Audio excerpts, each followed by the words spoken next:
Where did you ever get the idea that God is a God of love? The same source that teaches us that God is love tells us that God is just and holy and sovereign. Now we have to understand what this statement means.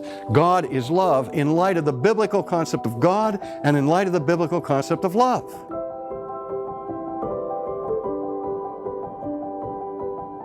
The Bible puts so much emphasis on the manifestation of God's love that it even says in the New Testament, for example, God is love.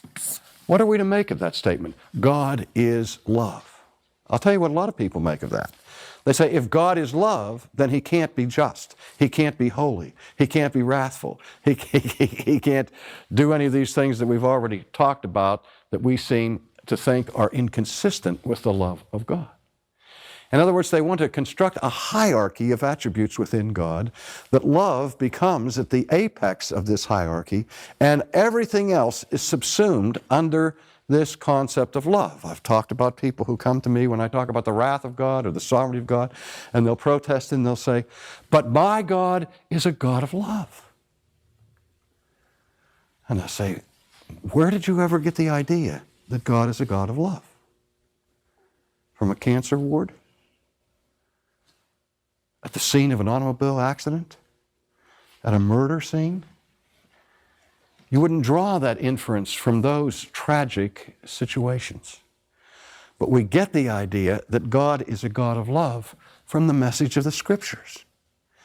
But the Scriptures give us the whole counsel of God with respect to His self-revelation.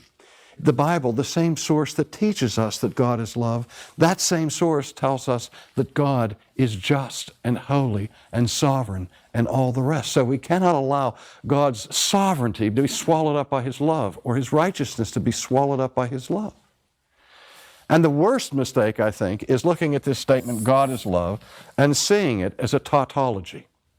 That is, where the subject, God, and the predicate, love, are linked by an equal sign, in the sense that God equals love in the same way that love equals God, where there's an identity between subject and predicate. And if that were the case, we would be able to say that the opposite is also true. Love is God.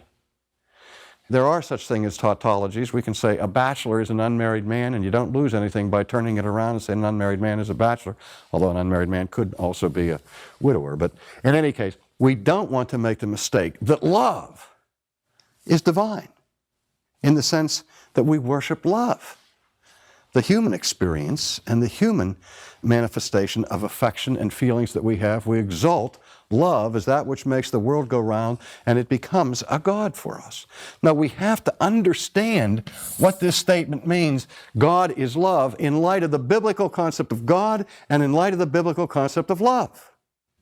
And it doesn't really mean, as the grammar here says, God is love to the Hebrew. What that means is God is loving.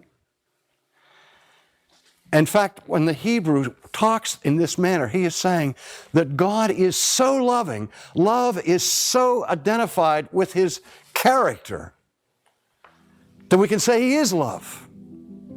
Just as we can say He is truth. He is life itself.